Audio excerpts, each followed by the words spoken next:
하나님의 말씀, 신약 성경 디모데전서 4장 6절로 8절까지의 말씀입니다. 신약 성경 339면이 되겠습니다. 디모데전서 4장 6절로 8절까지의 말씀입니다. 내가 이것으로 형제를 깨우치면 그리스도 예수의 선한 일꾼이 되어 믿음의 말씀과 내가 쫓은 선한 교훈으로 양육을 받으리라. 망령되고 헛판한 신화를 버리고 오직 경건에 이르기를 연습하라. 육체의 연습은 약간의 유익이 있으나 경건은 범사에 유익하니 금생과 내세에 약속이 있느니라. 아멘. 경건을 연습합시다 라는 말씀 드립니다. 경건에 이르도록 내 자신을 연단하라. 경건을 연습하라. 경건이란 말이 우리나라의 말로는 의미가 쉽게 와닿지 않습니다. 그러나 영어를 보면 쉽게 그것이 무슨 뜻인지 이해가 됩니다. Godness, 하나님 앞에 있는 마음, 하나님 앞에 있는 자세, 그것이 바로 경건입니다. 하나님의 품성과 인격을 닮아가는 것이 경건의 삶이지요. 경건이란 하나님을 향해 존경과 경외의 마음으로 드리는 것을 가리킵니다. 시편 기자는 하나님을 섬기는 법을 이렇게 말씀합니다. 시편 2장 11절 보면 여호와를 경외함으로 섬기며 떨며 즐거워할지로다. 하나님을 경외함으로 섬기는데 떨면서 즐거워한다는 거예요. 하나님이 보고 계십니다. 하나님이 지금 우리와 함께 하고 계십니다. 내 방식이나 세상 정신을 따라 살지 아니하고 무슨 일이든지 하나님을 생각하고 하나님을 섬기며 하나님의 이름으로 행하는 사람, 그것이 바로 경건한 사람입니다. 그런데 성경에 나오는 모든 하나님의 사람은 경건한 사람입니다. 경건은 하나님의 사람의 모습이며 특징입니다. 하나님은 경건한 주의 백성들을 사랑하시고 특별히 자랑하십니다. 욥기 1장 8절 보면요, 사단에게 하나님이 욥을 자랑하시는 모습이 나오지요. 내 종 욥을 위하여 보았느냐? 그와 같이 온전하고 정직하여 하나님을 경외하며 악에서 떠난 자가 세상에 없느니라. 하나님이 이렇게 하나님을 경건히 섬기는 경외하는 자를 자랑하신다. 하나님은 경건한 자를 보호하신다고 말씀하십니다. 하나님의 이름으로 행하는 사람, 경건한 자를 주께서 보호하십니다. 잠언 19장 23절에 말씀하십니다. 여호와를 경외하는 것은 사람으로 생명에 이르게 하는 것이라.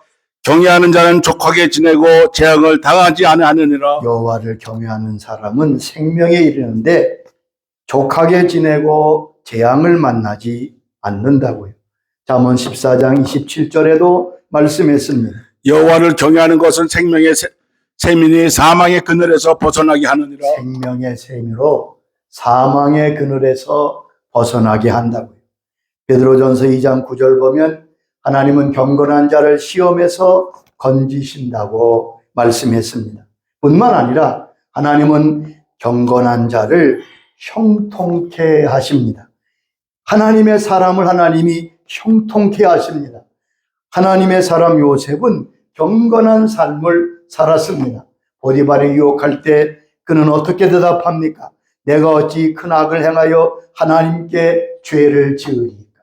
그는 하나님 앞에 살았던 경건한 사람이었습니다.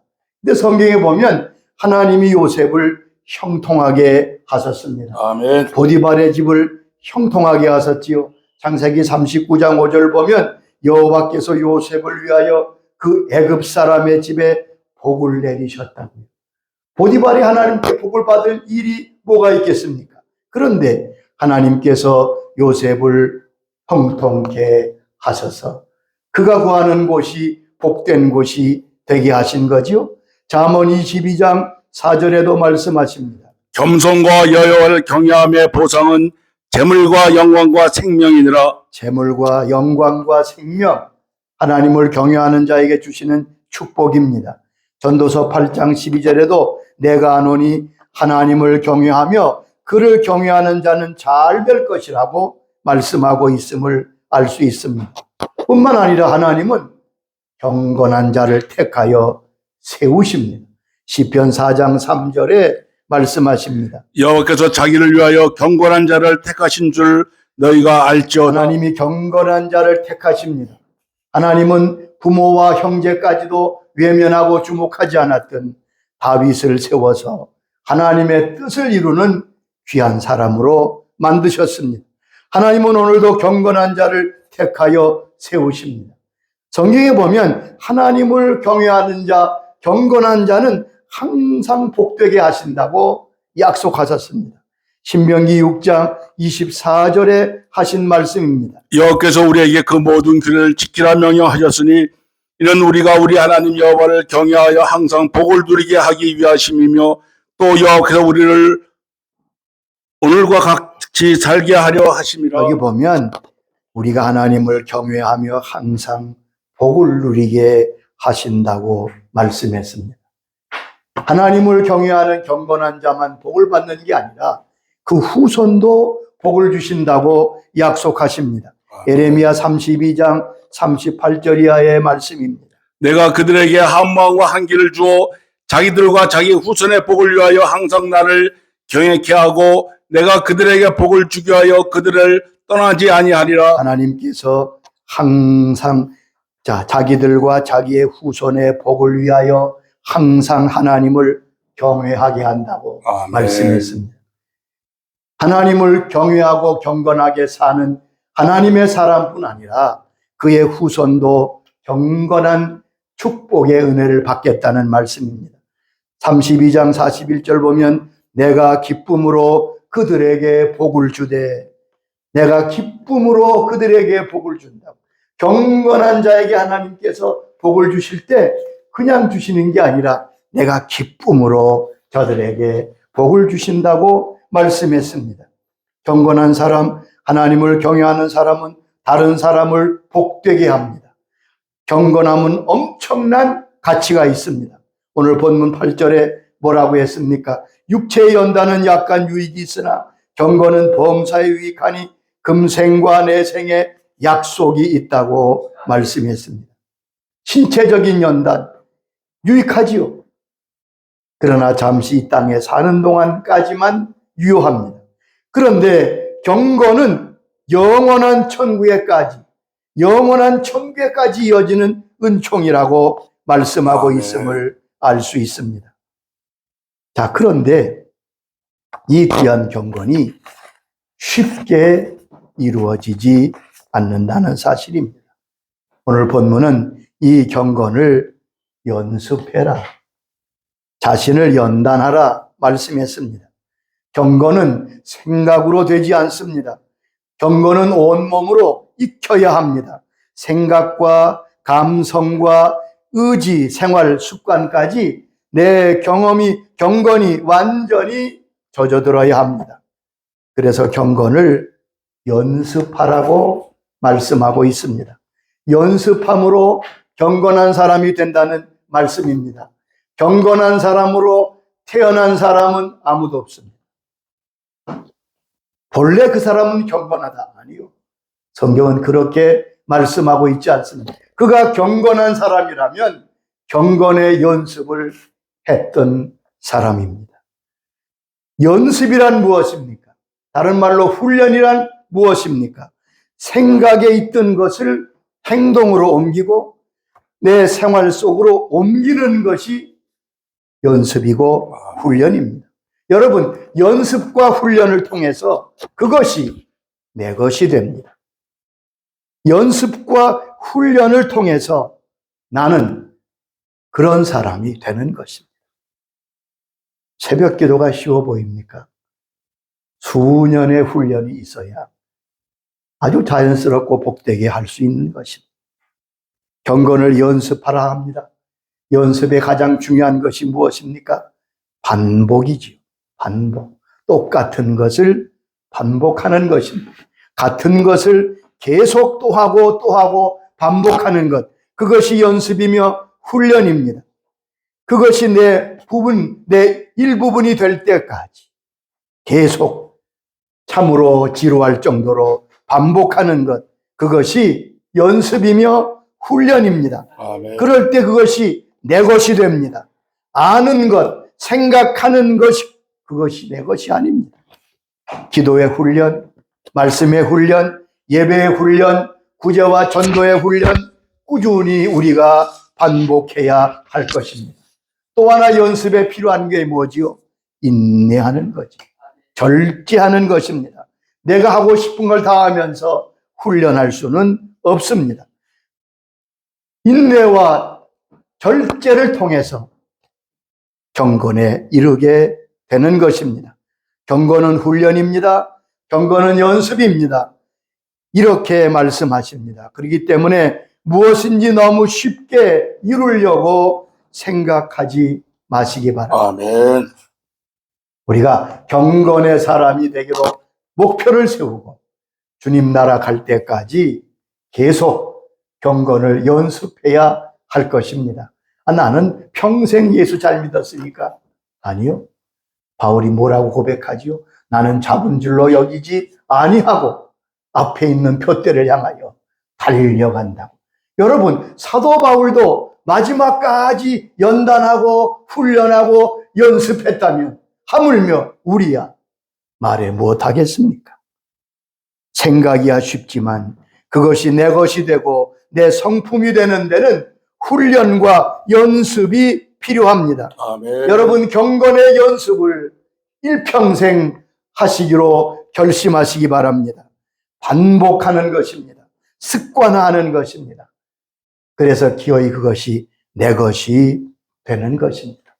그러면 경건의 연습, 무엇을 연습하라고 말씀합니까? 어떤 것을 연습하는 것이 경건의 연습입니까? 그 내용이 많겠지요.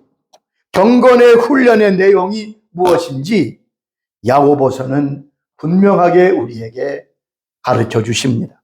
야고보 1장 26절, 27절의 내용입니다. 누구든지 스스로 경건하다 생각하며 자기 혀를 재갈 물리지 아니하고 자기 마음을 속이면 이 사람의 경건은 헛것이라. 하나님 아버지에서 경건하고 더러움이 없는 경건은 곧 고아와 과부를 그 환난 중에 돌보고 또 자기를 지켜 세속에 물지 아니하는 그것이니라. 여기 세 가지 경건을 말씀했지요.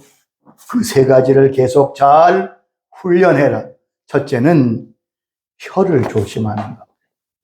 말을 조심하는 것이 경건이라고 야고보서는 말씀하고 있습니다. 내적 깊은 영적인 체험도 귀하지만 아주 먼저 쉽게 말부터 조심해야 합니다. 아멘. 여러분, 말을 바로 하는 것, 말을 잘하도록 바로 하도록 훈련하는 것이 경건의 훈련입니다. 6절 26절에 뭐라고 했습니까? 자기 혀를 재갈 물리지 아니하는 자의 경건은 헛것이라 말씀. 잘 들으세요.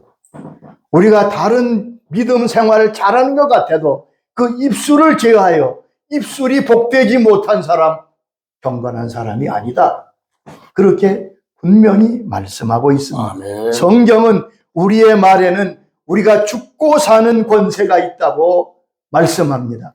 말을 함부로 할 게 아닙니다. 말에 힘이 있고 권세가 있는데 어느 정도냐? 죽고 사는 권세라고 말했어요. 잠언 18장 21절의 말씀입니다.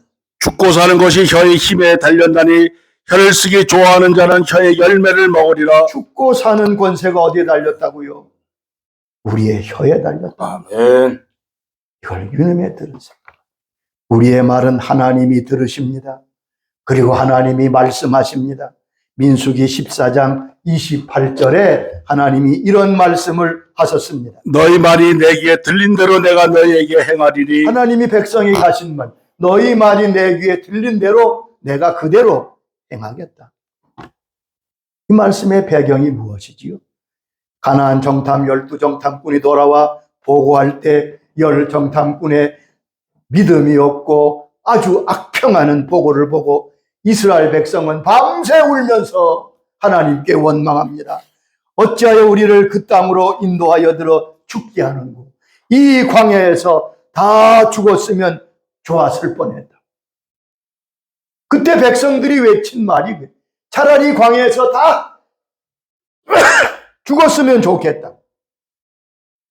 그때 주님께서 말씀하신, 그래, 내 귀에 들린 너희 말대로 내가 그대로 행하다. 어떻게 됐지요? 가나안 땅에 들어간 애굽에서 나온 20세 이상 된 사람은 여호수아 갈렙 외에 다 광야에서 죽었습니다. 그 말대로 되었습니다. 여러분, 내 입의 말은 내 인생을 사로잡는다고 말씀합니다. 잠언 6장 2절에 말씀하십니다. 내 입의 말로 내가 얽혔으며 내 입의 말로 인하여 잡히게 되었는다. 내 입의 말로 내가 얽혔으며 내 입의 말로 내가 잡히게 되었느냐. 아멘. 다른 사람이 나를 잡는 게 아니에요.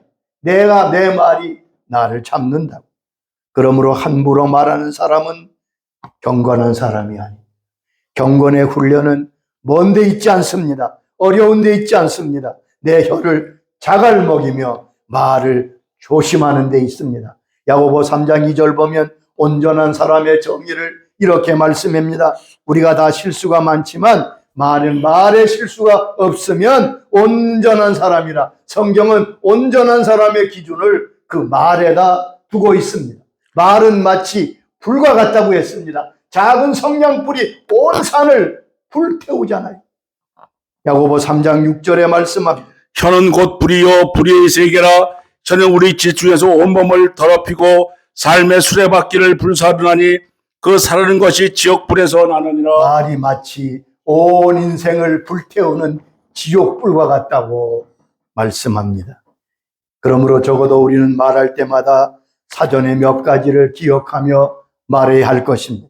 첫째는 내가 지금 말하려 하는 것이 사실인가 하는 것을 먼저 점검해야 합니다. 그저 남이 하는 말을 아무 생각 없이 전하는 것 아주 위험합니다. 내가 한 말은 내가 책임지도록 성경은 말씀하십니다. 아멘. 주님 뭐라고 했습니까? 내가 말한 대로 마지막 심판 때에 심판을 받게 된다고 마태복음 12장에 말씀하셨습니다. 내가 하는 말이 특별히 덕이 되는가를 생각하고 점검해야 됩니다. 말을 할 때 듣는 자가 덕이 되는가? 이 말을 듣는 사람에게 유익이 되는가? 교회에 유익이 되는가? 이 사회에 유익이 될 것인가를 생각하고 말해야 합니다. 예배소 4장 29절은 그 부분을 잘 말씀합니다. 무릇 더러운 말은 너의 입 밖에도 내지 말고 오직 덕을 세우는 데 소용되는 대로 설만을 하여 듣는 자들에게 은혜를 끼치게 하라. 너희 말을 하되 덕을 세우는 말을 해라. 그러면서 덕을 세우는 말이 어떤 것임을 가르쳐 주셨습니다. 아멘. 선한 말을 해라. 선한 말이 덕을 세우는 말입니다. 또 듣는 자가 은혜가 되고, 말하는 자가 중심이 아닙니다. 말 듣는 자가 은혜가 될 때 그것은 덕이 있는 말씀. 잠언 20장 15절에 이렇게 말씀했습니다. 세상에는 금도 있고 진주도 많거니와 지혜로운 입술이 더욱 귀한 보배니라. 은과 금, 진주가 귀하지만 보배로운 입술과는 비교할 수 없다는 거죠. 어느 큰 나라가 작은 나라를 공격하려고 계획합니다. 아주 큰 나라 옆에 붙은 작은 나라인데, 그렇지 않아도 늘 불안했는데 이 큰 나라가 자기를 치려고 준비한다는 정보가 왔습니다. 이 작은 나라에 난리가 났습니다. 어전회의가 열립니다. 그래서 지혜로운 사신을 한 사람 뽑아서 화친을 청하는 사신으로 큰 나라에 보내기로 했습니다. 사신으로 간 이분이 지혜로운 분이었어요. 적의 황제 앞에 폐하시오. 폐하께서는 대보름달과 같은 분이신데 어찌 저 작은 초생딸 같은 우리를 치료하십니까? 아주 지혜롭게 설득을 잘해서 그만 그 나라가 그 침공 계획을 취소하고 화친을 맺게 되었습니다. 고국으로 돌아올 때 많은 사람이 칭찬합니다. 그리고 많은 상급을 줍니다. 그러면서도 왕이 이렇게 묻습니다. 당신은 내 신하인데 어찌 적의 왕을 대보름달로 얘기하고 나는 보잘것없는 작은 초생달로 비유했느냐. 자, 이게 공을 세우고 왔는데 이제는 잘못하면 왕의 진노를 받게 생겼습니다. 그때 이 신하가 참 지혜롭게 말합니다. 폐하, 보름달은 지금 대단하고 크지만 이 달은 점점 쓰러져가는 줄, 사라져갈 달입니다. 초생달은 지금 비록 작고 보잘것없지만 점점 커져서 보름달이 될 것입니다. 폐하는 지금 약하고 우리나라는 부족하지만 앞으로 보름달 같은 나라가 될 것입니다. 아멘. 왕은 흡족하여 칭찬했다. 여러분 보세요. 말이 얼마나 귀합니까? 잠언 21장 23절에 말씀하십니다. 입과 혀를 지키는 자는 자기의 영혼을 환난에서 보존하느니라. 말이 영혼을 환난에서 지킨다. 잠언 25장 11절에는 더 아름다운 말씀이 있습니다. 경우에 합당한 말은 아로새긴 은쟁반의 금사관이라. 경우에 합당한 말은, 경우에 딱 맞도록 하는 말은 은쟁반의 금사관. 잠언에 그런 말씀이 있지요. 다른 사람을 축복한다고 새벽에 가서 그에게 축복하면 저주처럼 들린다.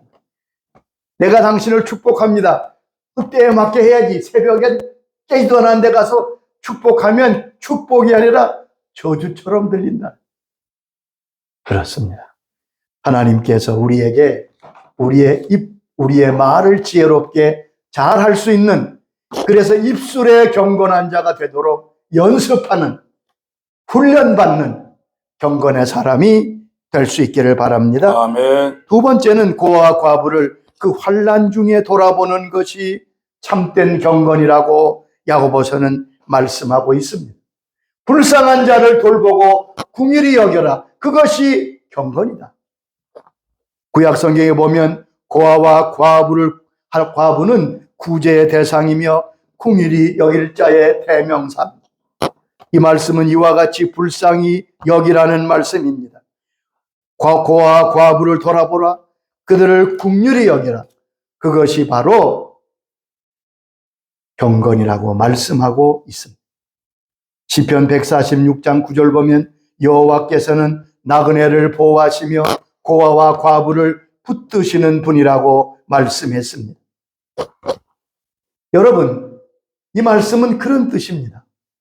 약하고 불쌍한 그를 하나님의 형상이요 하나님의 백성으로 여기는 거지요. 그들을 긍휼히 여겨서 나와 같은 레벨로 대우하는 것, 그것을 말씀하는 것. 잠언 14장 31절에 말씀하십니다. 가난한 사람을 학대하는 자는 그를 지으신 이를 멸시하는 자요, 궁핍한 사람을 불쌍히 여기는 자는 주를 공경하는 자니라. 여기 보면 사람을 대하는 모습은 하나님과 관계가 있다고 말씀하잖아요. 가난한 자를 학대하는 것은 그들을 지으신 하나님을 학대하는 거라. 하나님을 멸시하는 태도라는 거예요. 그러나 궁핍한 자를 불쌍히 여기는 것은 그를 지으신 하나님을 공경하는 태도.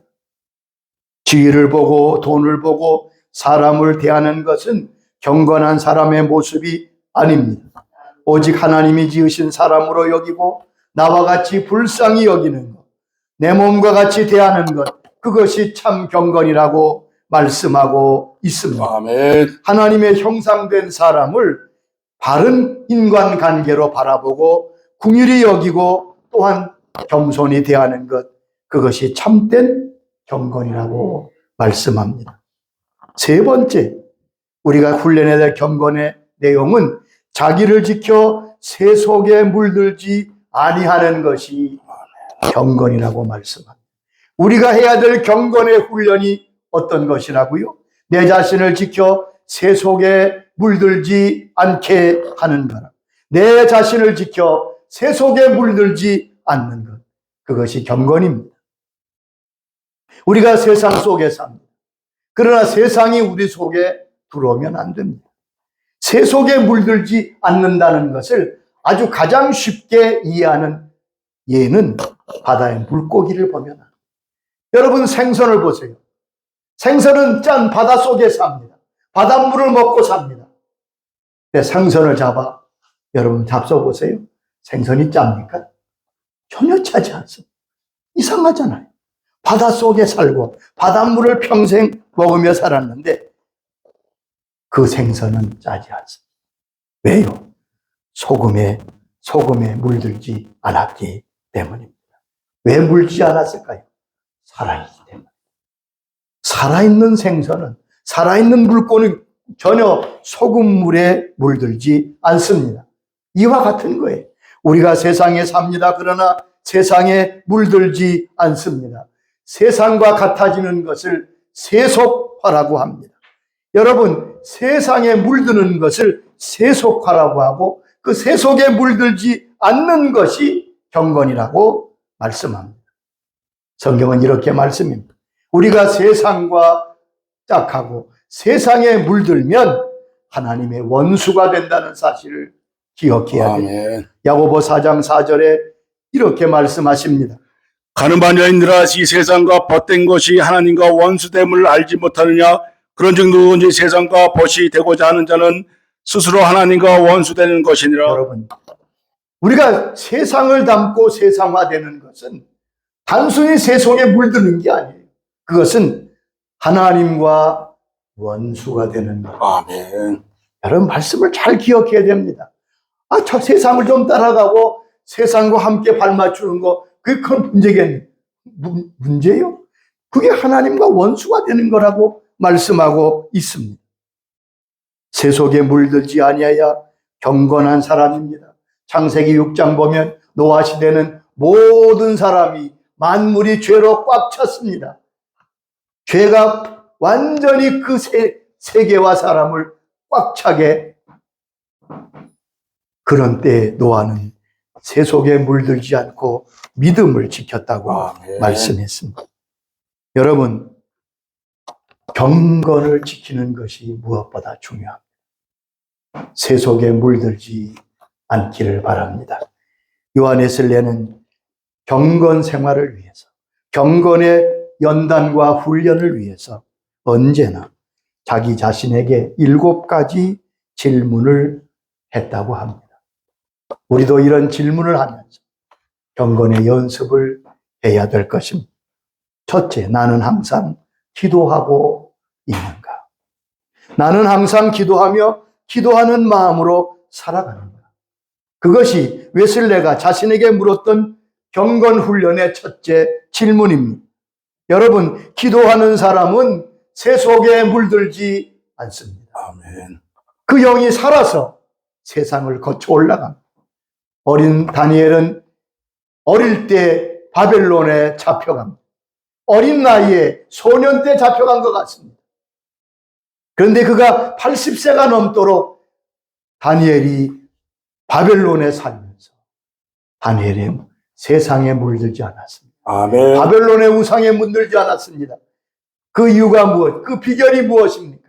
성경은 이렇게 말합니다. 다니엘은 하루 3번씩 예루살렘을 향한 창문을 열고 하나님 앞에 기도했다고 말씀했습니다. 기도하던 다니엘은 그 바벨론의 문화와 그 바벨론의 모든 죄악에서 자기를 지킬 수 있었습니다. 나는 늘 기도의 자리에 있습니까? 여러분 기도하십니까? 그것을 첫 번째 여러분도 물으시기 바랍니다. 아멘. 두 번째, 나는 순간마다 하나님 앞에서 즐거워하느냐, 하나님 앞에서 기뻐하느냐, 이것이 요한 웨슬레가 물었던 질문입니다. 나는 경건 생활을 하기 위해서, 경건한 주의 자녀로 살기 위해서 나는 늘 마음에 기쁨이 있느냐. 이것은 잘 생각들 안 하는 부분이죠. 여러분, 우리의 마음에 기쁨이 있는 것, 이것이 경건의 놀라운 비결이 되는 것입니다. 다윗은 이렇게 고백합니다. 시편 4장 7절에 말씀합니다. 주께서 내 마음에 두신 기쁨은 그들의 곡식당과 새 포도주가 풍성할 때보다 더하나이다. 주께서 내 마음에 두신 기쁨, 주께서 내 마음에 두신 기쁨을 다윗은 잃어버리지 않았어요. 아멘. 그러면서 시편 37장 4절에 이렇게 고백합니다. 또 여호와를 기뻐하라. 그가 내 마음의 소원을 내게 이루어 주시오. 아멘. 우리가 기쁨을 가지고 주를 섬길 때 주님께서 우리의 소원도 이루신다는 말씀입니다. 세 번째, 너는 모든 경우에 감사하고 있는가? 경건은 감사하는 마음입니다. 감사하는 마음으로 하나님께 나가고 감사하는 것이 경건입니다. 감사가 훈련입니다. 여러분, 우리가 무엇을 하든지 주께 감사하면 천사가 와서 우리의 감사를 받아서 하나님께 올려요. 보세요. 우리가 감사드릴 때 그 감사를 받아서 하늘나라의 천사가 올라갈 때 하나님과 우리 사이에 길이 열립니다. 그래서 기도할 때 감사 기도부터 하라는 거. 감사의 기도로 감사가 길을 열으면 그 뒤로 회개가 올라가고 우리의 간구가 올라가게 될 것입니다. 늘 감사하는 마음. 아멘. 네 번째, 너는 욕심내는 일이 없는가를 물었다고 합니다. 욕심은 하나님이 허락하지 아니하는 것을 가지고자 하는 거죠. 모든 죄악의 시작은 욕심으로부터 시작된다. 야고보 1장 15절은 말씀합니다. 그러므로 경건에 큰 유익이 되기 위해서는 자족하는 마음이 있어야 한다고 디모데전서 6장 6절에 말씀했습니다. 그러나 자족하는 마음이 있으면 경건은 큰 이익이 되느니라. 자족하는 마음이 있으면 경건은 큰 이익이 된다. 너희가 경건의 연습으로 승리하려면 늘 자족하는 마음을 가지라는 말입니다. 자족하는 마음이 경건을 유지하는 길입니다. 다섯째는 너는 두려워한 일이 있느냐? 그렇게 물었습니다. 두려움은 불신앙입니다. 믿음 안에는 두려움이 없습니다. 여섯째는 너는 연속적으로 하나님의 사랑을 느끼고 있느냐? 하나님이 나를 사랑하시는 것을 느끼고 내가 하나님을 사랑하는지 점검하라는 말씀입니다. 그것이 경건의 연습이며 경건의 모습입니다. 마지막 7번째는 이렇게 물었습니다. 너는 말이나 행동에서 하나님을 기쁘시게 하고 있다고 자신 있게 말할 수 있느냐? 내 행동과 말이 하나님께 영광이 된다고 자신 있게 말할 수 있느냐? 얼마나 아름다운 정겁인지 알 수 없습니다. 내 말과 내 행동이 하나님을 기쁘시게 하는데, 하나님께 영광을 돌리는데 초점을 맞출 때 그는 경건한 사람이 될 것임에 틀림없습니다. 우리는 경건을 훈련해야 됩니다. 예수를 얼마나 오래 믿었던, 과거에 어떻든 그것이 중요한 게 아니에요. 다시 하나님 앞에 결심하라. 주님, 내가 경건을 훈련하겠습니다. 경건을 연습하겠습니다. 경건함으로 점점 예수님을 닮고 하나님 아들다운, 하나님의 자녀다운 모습이 되기를 소원합니다. 성령님, 나를 도와 주시옵소서. 우리가 결심할 때 우리의 경건의 삶에 성령님께서 역사하여 주실 줄로 믿습니다. 기도하십시다. 아버지 하나님, 감사합니다. 경건을 연습하라. 오늘 우리에게 말씀해 주셔서 감사합니다. 그저 적당히 세상과 타협하며 살고 있지는 않습니다. 아버지 하나님, 우리가 하나님의 자녀, 하나님의 백성이 되었는데 하나님을 닮는, 우리 주님을 닮아가는 경건을 연습하고 훈련하는데 힘쓰는 주의 자녀가 되게 하여 주옵소서. 세상이 얼마나 우리를 유혹하고 사단이 얼마나 공격하는지 알 수 없습니다. 경건의 연습에 우리의 목표를 두고 주님을 닮고 주님처럼 되는 것에 우리의 삶의 목적을 두고 달려감으로 사도 바울처럼 승리하는 주의 자녀들이 되게 하여 주시옵소서. 예수님의 이름으로 기도드리옵나이다. 아멘. 우리 들은